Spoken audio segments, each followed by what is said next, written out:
secure. It has all of these like really nice properties. And Ethereum is currently in the process of fully moving over to proof of stake. So the Ethereum proof of stake chain actually already exists, right? It's called the Beacon chain. It's existed for 1.5 years. The last step of the process is shutting down the proof of work chain and moving over all of the existing Ethereum applications to the proof of stake chain. So this is the process. This is something that's called the merge. So everyone in the Ethereum community is very excited about the merge. We have done a lot of testing. One of the main Ethereum test networks called Ropsten already switched to the merge, already did the merge. So we already have a proof of stake on a switch to proof of stake on a test network. And it's expected that in a few months, the Ethereum main network will also switch. So that's one. The other big one is scalability, right? So a lot of people are concerned about blockchains, including Bitcoin, including Ethereum, including others, having high transaction fees. So you need to spend a large amount of money to send a transaction on the network. And this makes things difficult, especially for non-financial applications, right? Like if you want to send someone $10,000, then paying $8 for a transaction is okay. But if all you want to do is like create a profile on a decentralized social media network, then $8 is already going to be too expensive for most people. So trying to increase the scalability and to try to reduce the fees, make the blockchain less expensive. And there's a lot of teams that are working on different approaches at solving this problem too. CZ, you have understood what's going on. Barely. Yeah. The first question to you is to react to what Vitalik has said and maybe to tell us from your point of view and without creating any problem between the two of you, can you tell us if Ethereum is as voracious as Bitcoin when it comes to energy? And can you react to what Vitalik has said? I think, Ethereum is definitely more energy efficient, and it's a different type of blockchain. It's a more general purpose turning complete language blockchain. So Vitalik is a genius in creating that. Yeah. And now, can you react on the merge and the new ideas which are developed? I think, so basically, Ethereum Vitalik now has to, they have a very difficult job to do. They have to evolve this blockchain while carrying backward compatibility. There's many developers using that blockchain. So the work is very difficult. And I think, but I do have very strong confidence that the Ethereum team, under the leadership of Vitalik, will get that done. Previously, I did doubt Vitalik's, before Ethereum was launched, Vitalik came to my house in Tokyo, this is in 2015. I told him that's too big of a bite to chew. And so I didn't buy Ethereum. And then of course, a few months later, they launched the mainnet. So, I thought the problem was very difficult, but I think the problem now is very difficult, but I think that Vitalik and his team has the capability to crack it. Vitalik, there are a lot of people who believed, and I'm part of them, that currency has to be created by government. They have to be guaranteed by the state bank, and they have to be grounded on real economy. And this is something which we have been taught in schools for years, and suddenly there are currencies which are appearing, which are based on algorithm. And there is one of the consequences that we see is huge speculation, huge volatility. And my question is, how can you address the issue of volatility, and how can we make sure that this currency has a real value over time? Sure. That's a question for both of you. I'll take a crack at it first, then. My answer is usually shorter. I think today, previously, there's many things the governments do. Previously, most of us were probably going to be slaves, and that was the norm. But I don't think we should be slaves. Today, I think there's another way to view government entities. Government should be public service providers. We call public servants. Right, so as public servants or any organization in the world, they should have income and they should have expenses, and they should be providing the service that they should provide. Governments have two types of income today. One is tax income, the other one is printing money. I don't think we need two. Most organizations should only have the income where they provide a service and charge a fee. So tax is okay, I think, in my opinion, because we need public services. But why don't we need both types? And how much interference, how much control should government have on economies? And are governments the best at it? Some governments are good, some are not good. Not all governments are equal. The bad government can really screw the populations, can really screw the people's finances. What happens when a government does it badly? The government gets either a revolution or gets toppled, and then that currency disappears. So throughout history, we've seen many fiat currencies disappear. The oldest currency today, or the euros, is only about 50 years old. The oldest currency today is the British pound, which is only 330 years old. So just because it's created by the government itself may not be stable if you look at a century horizon or decade horizon. So nothing's completely stable. Will free economy cause more volatility? Probably yes. But is it good or bad? I'm not sure. Some volatility is good. We should let the things that should fail, and then so that it leaves opportunities for other people to grow. So there's some interesting concept. I don't think there's any right or wrongs, but I think the view that everything should be controlled by the government, the money should be issued by the government should have the right to quantitative ease as much as they want, in the process making the populations poor. The government should have the ability to push the economy into hyperinflation. All of these things, I'm not sure how much power the government should have. I think it's a discussion, or it's like we as a civilization is learning this process. So we're always learning. So I don't hold a black and white view. I'm not saying I'm not saying total anarchism, total libertarianism. I think we do need some rules in the government, in the society for our society to work. But by and large, we need to test those limits. We need to explore if there's new things or better ways to do things. So that's kind of my view. Yeah. Vitalik, you want to react? You have probably your own answer. Yeah, I mean, I think, first of all, the economy is becoming more virtual with or without crypto, right? I remember 10 years ago, there was this fun statistic that privatejet.com, the domain name, was sold for an amount of money that's more than the cost of a private jet.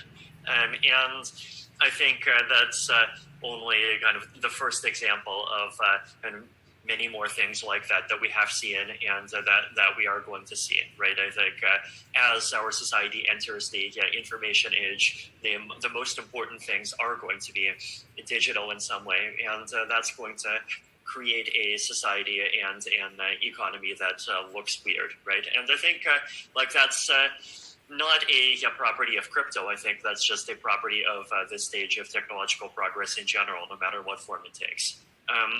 So I think part of that definitely is that we are seeing that this function of kind of creating these basic kind of institutions and that our society and our economy runs on, they're not going to be only geographically limited to countries and governments anymore, right? I do think that governments continue to play an important role, but at the same time, we're also going to see many of these kinds of ecosystems that represent, digital communities that represent sort of diverse and different groups of people from around the world.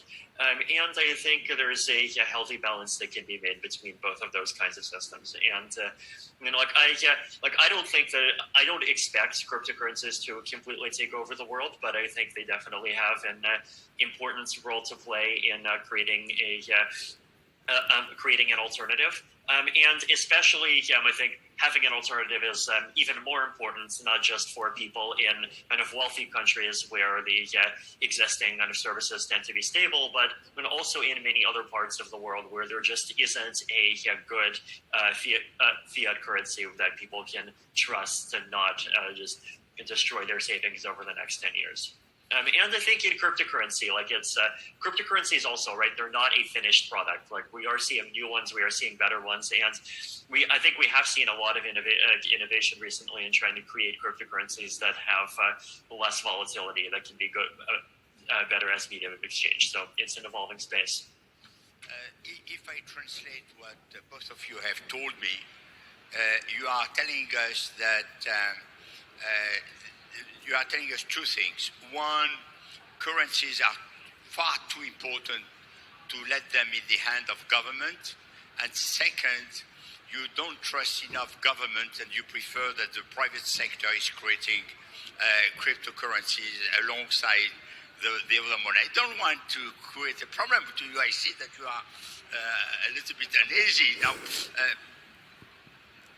there is no police behind. So you can be sure that you will not be taken to a camp or anything of the like. You are in France. It's okay. So I think basically we want to increase the level of freedom without sacrificing the security, ease of use, and even compliance, etc. So any time in human history when we're able to increase the freedom of something without sacrificing other aspects, our civilization advances. So if you think about slavery, freedom of press, freedom of education, freedom of information. So anytime we increase the freedom, we push the civilization forward.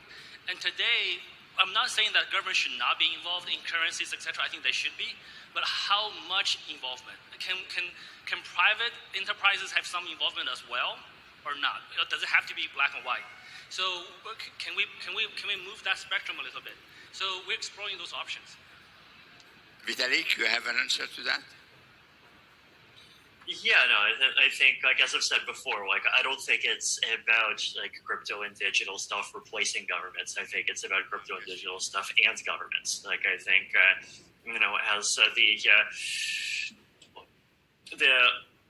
basically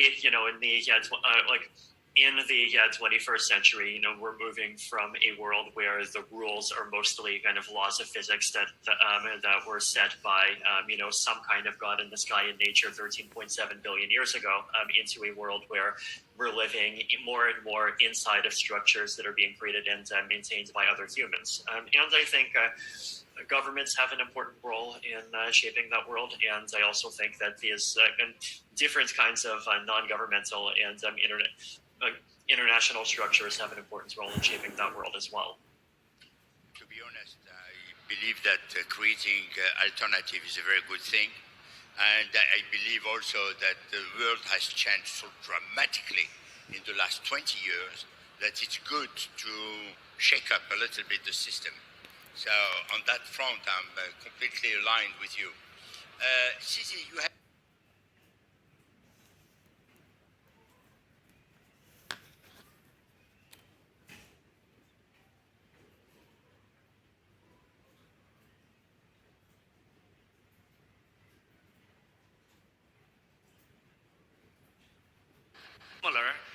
We took Ethereum,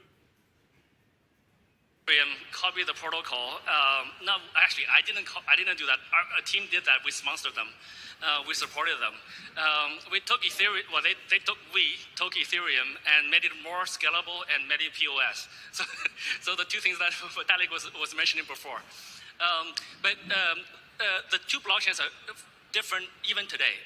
So today we see a lot of high value items being traded on the Ethereum blockchain. Whereas the retail items, the items that are really, really cheap, the items that are like $10, people don't want to pay our $10 fee. So we see a lot more of those smaller transactions on the BNB chain.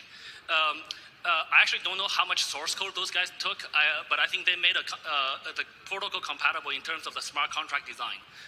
It's Solidity compatible. But today, I don't view that as competition. We still support Ethereum very, very heavily. And Binance have multiple products in the ecosystem that may or may not have competitions, what people call competitions with other products. But any one of our products will support the entire ecosystem. So on the Binance exchange, we support Ethereum tokens very, very heavily. We also support BNB chain. On the wallet, we support Ethereum, obviously. On the BNB chain, we work with multiple centralized exchanges trying to list in different places. So it's a multi-to-multi network relationship. I don't think it's a pure competition. We just say, look, let's encourage as many innovation as possible. There's some copying here and there, but let's encourage that and let's see how the industry develops. Vitalik may have a different opinion. I don't know. We are entering in a new world with Web3. And Web3 is based mainly on blockchain, NFTs, metaverse. So you are, both of you, at the forefront of Web3. First, can you define what could be the role of Binance and Ethereum in the world of Web3? Okay, I'll take a crack first. I think Ethereum pioneered the NFT token, the ERC, which 714 design. 741, yeah. Thank you. And then Ethereum also pioneered the ERC20 design. So Ethereum pioneered, prototype all of these concepts and actually built all of these concepts. So Ethereum is a true, like Vitalik is a true genius, and they're the ones pushing the innovation front very heavily. I view Binance's role is more the application side. We want, like throughout my career, I've always looked at how to take a very good concept and give it to hundreds of millions of people, hopefully, or maybe billions of people. That requires scaling. So Binance is a centralized exchange, has a couple 120 million users today. Decentralized world is a little bit smaller, but we're always looking. My view is always like, how do we multiply this at scale? So that's kind of my view, but Vitalik can also give his views, which might be different. Vitalik. Yeah, I mean, so like the way that I look at Web3 in general is that it's basically a collection of efforts to try to create a better internet that uses blockchains, zero-knowledge proofs, other kinds of newer technologies to try to solve some of the problems around like centralization, privacy, security that people are concerned about in Web 2. And I think many different technologies and many different projects have an important role to play in that. So I think a lot of the Web3 ideas definitely absolutely require a blockchain in some form. If people are interested in the topic, a few days ago I published a piece on my blog, Vitalik.ca, where I just kind of go through some some of the non-financial applications where, and some specific places where I think blockchains make sense there as well. So it's not just about finance; it's also about identity, just creating better forms of internet applications in general, and improving on privacy and so forth. I think, the valuable thing that Binance provides, I think, is just being a gateway.